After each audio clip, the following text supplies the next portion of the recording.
अम्मी ने फेरी वाले से मुर्गी के 12 चूजे खरीदे। एक तो वो थे ही इतने खूबसूरत कि उनका दिल उन्हें खरीदने को ललचा गया, और फिर शायद वो ये भी सोचती होंगी कि इधर उधर सहन में फिर कर उनमें से एक दो भी बड़े हो गए तो सारे पैसे पूरे हो जाएंगे। वो चूजे सारा दिन सहन में फिरते रहते। उनके लिए ना तो खुराक का कोई अलहदा इंतज़ाम किया जाता और ना उनकी हिफाजत के लिए कुछ करना पड़ता। खाना खाते हुए जो रोटी के चंद चंद टुकड़े जो बच जाते उनके वास्ते ज़मीन पर गिरा दिए जाते और उन्हीं को वो तोड़ तोड़ कर खाते रहते।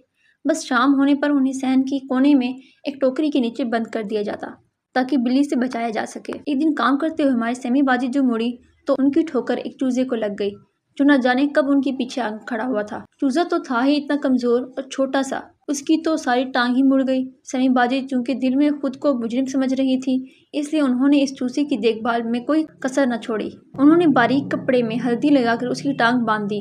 खैर वो टांग ठीक क्या होती, अलबत्ता चंद दिनों में वो लंगड़ा कर चलने के काबिल हो गया। इन कुछ दिनों में सेमी बाजी ने उसका ख्याल क्या रखा कि उसे तो अब गोया उनके सिवा कुछ नजर ही नहीं आता था। सुबह टोकरा उठाए जाने पर सीधा सेमी बाजी के पास आ जाता और दिन भर उनके पीछे चलता रहता। बाजी शुरू में तो बहुत झंझलाती, बहुत बार उसे धत्कार भी दिया, कमरे से निकाल भी दिया गया, लेकिन वो हमेशा इस कमरे की चौखट से लगकर खड़ा हो जाता। आहिस्ता आहिस्ता उसने रात को भी टोकरे के नीचे जाने से बचना शुरू कर दिया। शाम के आसार होते ही वो सेमी बाजी के बिस्तर में घुस जाता। पहले तो बड़ी कोशिश की जाती कि किसी तरह उसे पकड़ कर टोकरे के नीचे बंद किया जाए, मगर फिर बाजी आहिस्ता आहिस्ता उसे अपने पास ही सुलाने लगी। अम्मी और दादी बहुत समझाती कि भला कोई चूज़ों को भी बिस्तर में सुलाता है, मगर फिर लंगड़े चूजे को घर में फुदकते देखकर चुप हो जाती। दिन गुजरते गए, चूजे कम होते रहे। कभी किसी को चील ठाक कर ले गई और कभी बिल्ली का हमला हो गया, और जब सफ़ेद परों वाला चूज़ा बीमारी के नतीजे में मारा गया तो घर में इस लंगड़े चूजे के सिवा कोई ना बचा। वो भी गालिबन इसी वजह से बचा रहा, सारा दिन वो सेमी बाजी के साथ ही होता था। बाजी को भी अब इसकी गोया आदत सी हो गई थी। वो बिस्तर से उठते हुए, सहन में मुड़ते हुए हमेशा कदम ऐसे उठाती जैसे कहीं नीचे चूजा न आ रहा हो। इनकी एहतियात पर लगता था जैसे वो ज़मीन पर बड़ी मुश्किल और मजबूरी से ही कदम रखती थी, वरना उनके बस में होता तो वो हवा में ही तैरती फिरती। वो चूजा देखने में बहुत खूबसूरत लगता था, पर जब वो उछल उछल कर एक टांग पर चलता तो हर देखने वाले चेहरे पर बदमज़गी दौड़ जाती। बाजी अब उसे बहुत प्यार करने लग गई थी। वो सोता तो था ही उनके साथ, अब खाना भी उनके साथ ही खाने लगा था। और जिस दिन अम्मी ने सेमी बाजी को सर झुकाए उससे बातें करते सुना तो वो तो घबरा ही गई।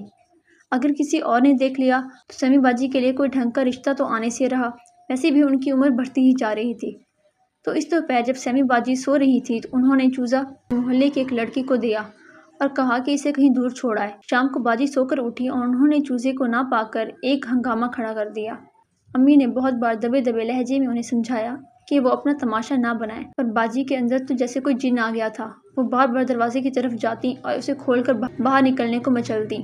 साथ ही वो ऊंची ऊंची आवाज़ में घर वालों को कोस रही थी। अम्मी ने बड़ी मुश्किल से उन्हें कमरे में बिठाया।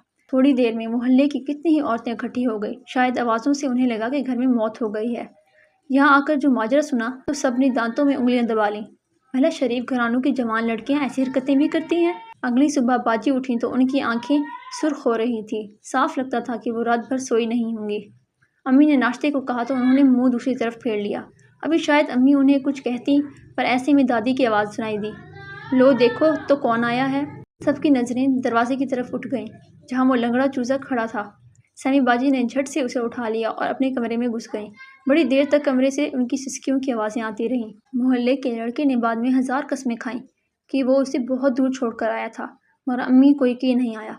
कुत्ते बिल्लियों का सुना था, पर ये मोए मुर्ग कहाँ से वापस आने लगे? फिर ये तो है भी इतना पिद्दा सा, ज़रूर तो उसे साथ वाली गली में छोड़ आया होगा। अम्मी ने उस लड़के को खूब सुनाई। चूजा बाजी के और भी करीब रहने लगा था, जैसे डरता हो कि ज़रा दूर हुआ तो उसे अलहदा कर दिया जाएगा। वो बस बाजी के करीब घूमता रहता और जब बाजी सोने को लेटती तो वो झट से बिस्तर में घुस जाता। वक्त गुजरता रहा। चूजा अब एक नौजवान मुर्ग बन गया था। बाजी की उम्र भी बढ़ रही थी, इसकी वजह से अम्मी बहुत फिक्रमंद रहने लगी थी। जैसे जैसे उनकी उम्र बढ़ रही थी, वो थोड़े बहुत रिश्ते जो पहले कभी आ जाते थे अब वो भी आना बंद हो गए थे। अम्मी अक्सर सहन में हमसाये की औरतों के साथ खुसर फुसर में मसरूफ़ नजर आती। ऐसे में जो बाजी इनके करीब आती तो वो सब खामोश हो जाती। बहरहाल वो लाख सरगोशियाँ करती, पर घर में हम सबको पता था कि अम्मी अब सेमी बाजी को किसी रंडवे से ब्याने के चक्कर में थी। कोई शुजा साहब थे जिन्हें करीबी बाजार में एक दुकान थी। میں ایک دن اسکول کے بعد ان کی دکان کے قریب سے گزری۔ مجھے تو ان میں ایسی کوئی بات نظر آئی کہ اتنی خوبصورت سمی باجی کو ان سے بیاہ دیا جائے۔ وہ بالکل ابا کی عمر کے دکھتے تھے اور پان کھاتے ہوئے گاہکوں کو نپٹا رہے تھے۔ پھر ایک دن وہ گھر میں آن دمکے۔ وہ بڑی بے تکلفی سے صوفے پر بیٹھے تھے اور ہر سمت نظریں گھما رہے تھے۔ امی اور چند ہمسائے کی عورتیں تو ان کے سامنے بچھی جا رہی تھیں۔ وہاں البتہ ابا ذرا لاتعلق سے دکھائی دے رہے تھے۔ ایسے میں باجی چائے کا ٹرے تھامے کمرے میں داخل ہوئیں تو ان کے پیچھے لنگڑاتا ہوا چوزا بھی کمرے میں آ گیا۔ چوزے کو دیکھ کر شجاع صاحب کی وہ ہنسی چھوٹی کہ ان کی مونچھیں اوپر کانوں تلک اٹھ گئیں۔ امی کھسیا کر بولیں، یہ سمی سے بڑا مانوس ہے۔ شجاع صاحب کے نکلتے ہی گھر میں ایک نیا ڈرامہ شروع ہو گیا۔ باجی نے فرد ہر ایک کی منتی ڈالی کہ ان کا گلا گھونٹ دیں پر اس آدمی کے ساتھ ان کو نہ بھیجیں۔ پر اس دن سب کے دل پتھر ہو گئے تھے۔ ایک غریب آدمی اپنے سے جڑے لوگوں کو بڑی محدود خوشیاں دے سکتا ہے، اس سے زیادہ پر اس کا بس نہیں چلتا۔ باجی آخر میں میرے قریب ہی آئیں۔ میرا بہت جی چاہا کہ میں باجی کے لیے کچھ کروں، مگر میں نے بھی سر جھکا لیا۔ باجی آہستہ آہستہ قدم اٹھاتے کمرے سے نکل گئی اور ان کے پیچھے چوزا بھی چلا گیا۔ اب گھر میں باجی کی شادی کا ڈھنڈورا پٹنے لگا۔ باجی شروع کے دن تو بہت روئیں، پھر صبر کر کے بیٹھ گئیں۔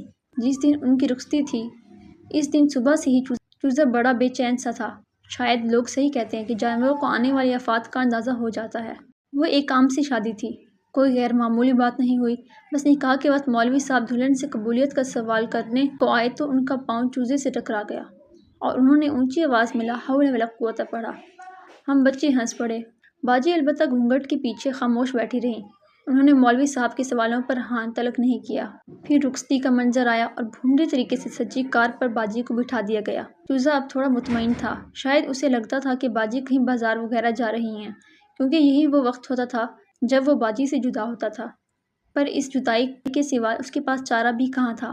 وہ گھر سے کبھی نکلتا نہیں تھا۔ شاید اسے لگتا ہوگا جیسے باہر موجود دو ٹانگوں والے مرغ اسے دیکھ کر ہنستے ہوں گے، بھلا کیوں وہ ان کی طرح نہیں چل سکتا؟ گھر میں بہرحال کوئی ایسا نہیں تھا جو اس کا مذاق اڑاتا، اس لیے وہ ہمیشہ یہی رہتا۔ تو تمام رات وہ باجی کا انتظار کرتا رہا اور صبح میں نے اسے ہاتھ دھونے والے واش بیسن کے نیچے بیٹھے دیکھا۔ پتہ نہیں وہ کیسی رات تھی جس میں اس نے اپنی صحیح جگہ پہچان لی۔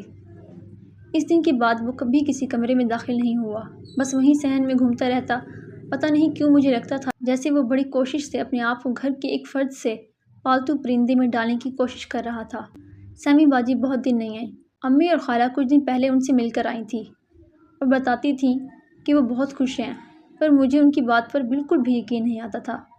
پھر پتہ چلا کہ وہ شجاع صاحب کے ساتھ مری چلی گئی اور ہفتہ 10 دن کے بعد لوٹنے کے بعد وہ گھر بھی آئیں گی۔ ایک رات دروازے کی گھنٹی بجی۔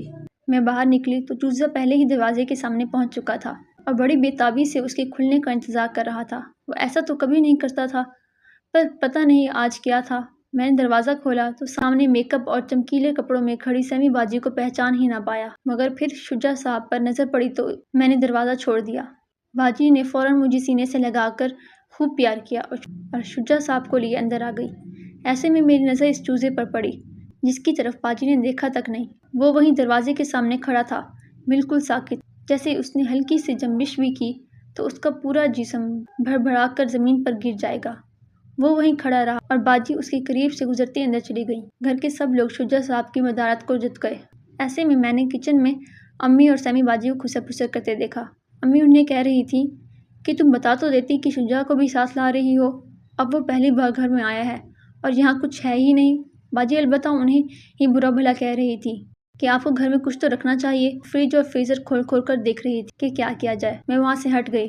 پتہ نہیں کیوں اس دن میرے دل میں بہت اداسی اتر آئی۔ تھوڑی دیر میں نے سمی باجی کو دیکھا جو کچن سے باہر آئیں اور اب کی بار وہ اندر جانے کی بجائے باہر دروازے کی طرف بڑھیں جہاں وہ مرغ اب بھی ساکت کھڑا تھا۔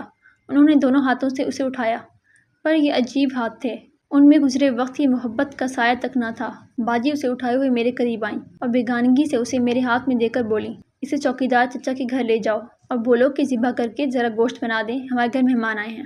میں حیرت سے انہیں تکتی رہی، مگر وہ بڑی بے مروتی سے بوڑھی اور اندر چلی گئی۔ امی البتہ کچن کے دروازے پر اداس کھڑی تھیں اور اپنے دوپٹے کے پلو سے اپنے آنسو صاف کر رہی تھیں۔ امید کرتی ہوں کہ آپ کو آج کی ویڈیو اچھی لگی ہوگی۔ اگر آپ میرے چینل پر پہلی بار آئے ہیں تو چینل کو سبسکرائب کرنا مت بھولیے گا۔ پھر ملتے ہیں کسی نئی ویڈیو میں، تب تک کے لیے اپنا خیال رکھیے گا، مجھے اپنی دعاؤں میں یاد رکھیے گا۔ اللہ حافظ۔